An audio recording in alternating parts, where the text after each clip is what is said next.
Mga kachika, may nadulas na naman sa Showbizlandia.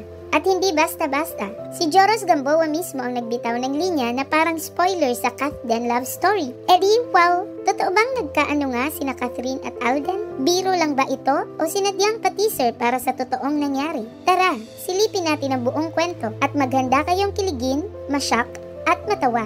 Throwback muna tayo. Balikan natin ang 2019. Nagpakilig sa buong Pilipinas ang pelikulang Hello, Love, Goodbye. Dito nagsimula ang tambalang Catherine Bernardo at Alden Richards. At kahit walang label sa pelikula, ang chemistry nila ramdam hanggang SM parking lot, besh. Dito rin nagsimula ang mga tanong. Teka, may something ba sa kanila off-cam? At syempre hindi mawawala ang balita na parang nagkasilosan pa raw noon si Daniel Padilla na boyfriend pa ni Catherine that time. Pero syempre, showbiz yan. Haka-haka lang o may pinaghuhugutan. Pagkalipas ng ilang taon, boom! 2023, Kathniel no more. Inanunsyo na ni Catherine at Daniel na sila'y hiwalay na. At anong sumunod? Aba, naglabasan ulit ang mga Kathden fans mula sa kanilang taguan. May nagsabing, siya na talaga ang meant for her. Yung iba naman, bagay sila, matagal na naming naramdaman. At ang tanong ng bayan, nagkaaminan ba talaga sina Catherine at Alden sa totoong buhay? Presko ng bagong show ng GMA, nandun si Joros Gamboa. Chill lang, cool dad vibes, as usual. Eh syempre, natanong siya tungkol sa sequel ng Hello, Love, Goodbye na Hello, Love Again. Dito na nag-umpisa ang pasabog.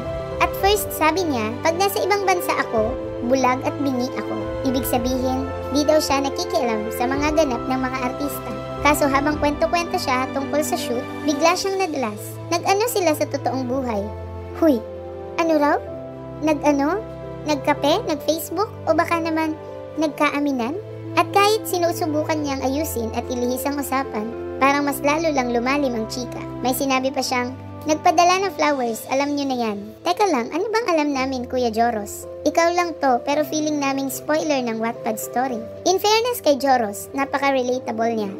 Sabi niya rin na iintindihan daw niya kung bakit umaasa ang fans ng Kathden. Kasi nga naman, yung kwento ng Hello, Love, Goodbye, parang galing sa real life eh. Yung tipong may from real to real potential talaga. Tapos dagdagan pa ng closeness nila off-cam at ng mga candid, sweet moments na kinunan sa Canada. Eh talagang mapapaisip ka.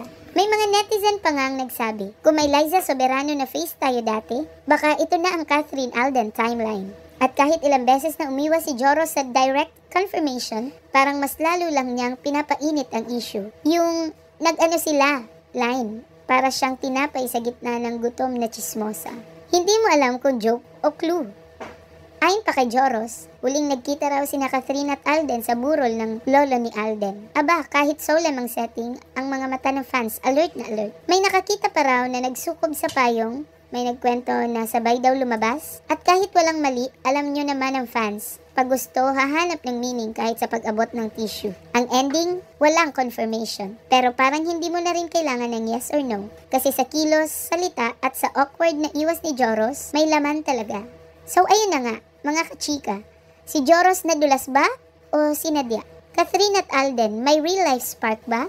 O baka hanggang kilig lang tayo? Whatever it is, isang bagay ang sure, hindi pa tapos ang Kathden kwento. At kung totoo man ang nag-ano, edi sana all talaga. Kaya comment down below kung #Team Kathden ka pa rin. At huwag kalimutang i-like, i-subscribe at i-ring ang bell para updated ka sa susunod na showbiz pasabog.